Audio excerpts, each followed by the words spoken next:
So it's very alarming how much control the CCP has within America. I knew about this even before the lockdowns. I knew that the government of China had set up, for example, Mandarin courses in universities across the nation, which sounds good because it's quote-unquote free, but you pay for everything. There's no such thing as a free lunch. And in exchange for setting up those Mandarin learning programs, the universities were blocked from bringing on dissidents that they didn't approve of, for example, the Dalai Lama or other people that the Chinese government disapproved of. So there is no such thing as a free lunch. And whenever the Chinese government is giving you something, you have to look twice. Very scary stuff. Chinese government is not our friend.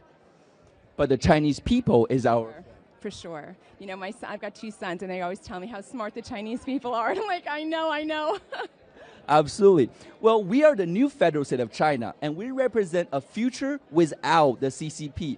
Ma'am, you know, you've seen us, you might have seen us at MFest, now you've seen us at CPAC, you saw our booth. What's your impression of the people of new federal state of China? Oh my God, it gives me like goosebumps to think of China without the CCP. I mean, the Chinese people have such a long history. I'm Jewish, right? So we have a long and proud history, and the Chinese people have such a long and proud history. And if there was no CCP, I think bearing down on the Chinese people, the creativity and the brilliance that could be unleashed is endless. So I look forward to your success.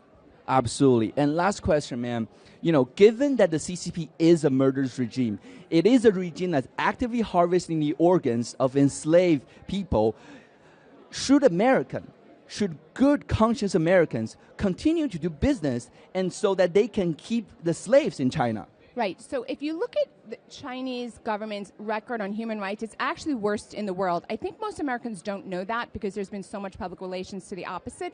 But Americans, for example, are aware that a lot of Middle Eastern nations have terrible human rights records. But China is just as bad. I think it's Amnesty International, Freedom House International. They rank them from 1 to 7, 7 being the worst. Well, China's a 7. China's a 7, and I think over the number 2 is considered really not free. So China's at a 7. It's as bad as, you know, Iraq and Iran, for example. So we absolutely, as Americans, should not be doing business with nations that are murdering and obstructing the human rights of other humans. So of course not. We need the CCP to exit stage left. Amen. We have to save America first, then we'll free China second.